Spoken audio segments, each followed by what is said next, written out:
नमस्कार दोस्तों। अगर आप भी बिहार स्टेट के अभ्यर्थी हैं तो बहुत ही जल्द आप लोगों का भी फॉर्म भरना स्टार्ट कर दिया जाएगा बिहार बोर्ड के द्वारा। जैसा कि आप स्क्रीन पर देख सकते हैं, वेबसाइट ओपन कर दिया गया है, लेकिन अभी कुछ टेक्निकल इशू के कारण बंद कर दिया है।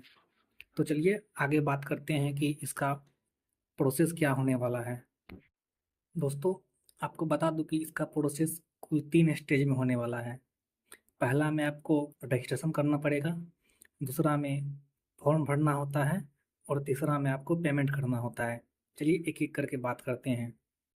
अगर आप Bihar board online dot com की वेबसाइट पे जाइएगा तो आपको उस पर क्लिक करने के बाद आपको एक रजिस्ट्रेशन का पेज खुलेगा।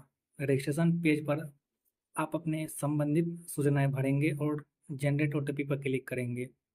इसके बाद ओटीपी डालकर रजिस्ट्रेशन की प्रक्रिया को पूर्ण करेंगे।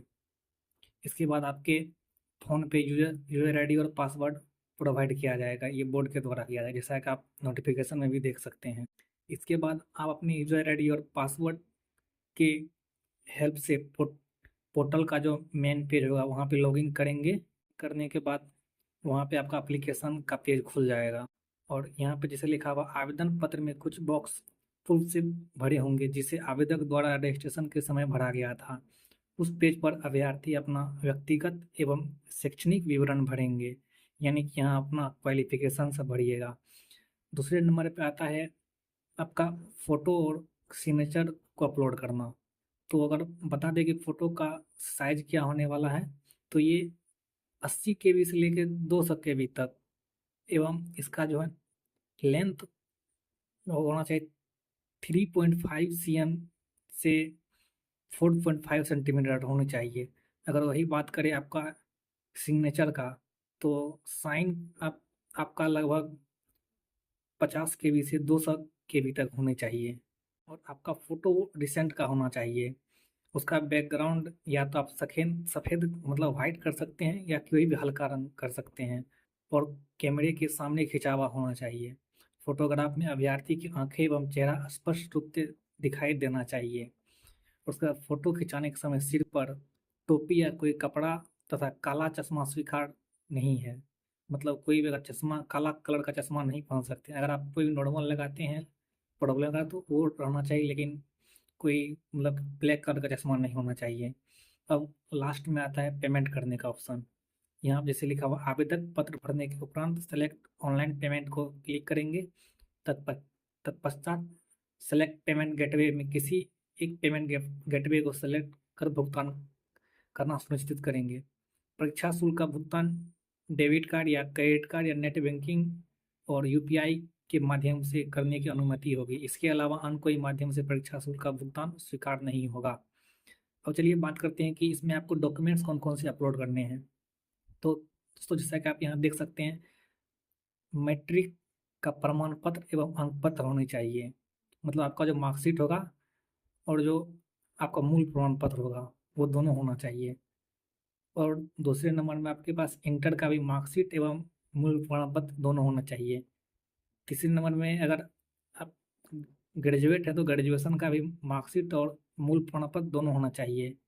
उसके बाद अगर आपने पीजी भी किया हुआ है तो पीजी का भी दोनों आपका मार्कशीट एवं मूल प्रमाण पत्र दोनों होना चाहिए। और बीएड का भी आपके पास प्रमाण पत्र और अंक पत्र दोनों होना चाहिए। अगर आपके पास कोई और एजुकेशनल क्वालिफिकेशन है तो वह भी डाल सकते हैं। इसके बाद अगर आप बिहार के निवासी हैं तो आपको आवासीय प्रमाण पत्र का जरूरत पड़ेगा, जो कि सक्षम प्राधिकारी द्वारा निर्गत होनी चाहिए।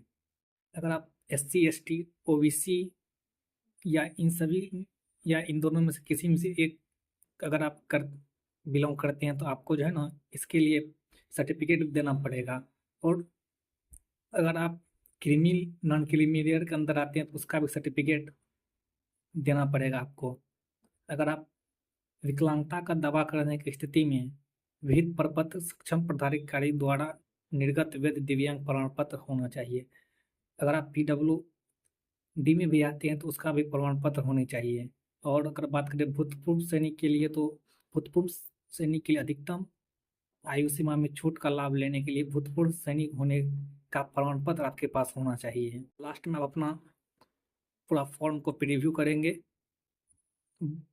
करेंगे, वहाँ से आप थोड़ा चेक कर लीजिएगा। उसके बाद वहाँ चेक करके फिर अगर उसमें कोई प्रॉब्लम होगा या तो वहाँ पर आप सुधार करते हुए अपने आवेदन को सुरक्षित करने के लिए सेव बटन पर क्लिक करेंगे। और याद रखें, अपना आईडी और पासवर्ड को फ्यूचर के लिए सुरक्षित रखें। तब तक के लिए धन्यवाद। अगर दोस्तों इससे रिलेटेड और भी आपको कोई जानकारी चाहिए तो आप हमें कमेंट में बता सकते हैं। और बाकी अगर जब इसका साइट ओपन हो जाएगा तो मैं उसके लिए वीडियो बना दूंगा ताकि आप अच्छे से प्रोसेस कर सको।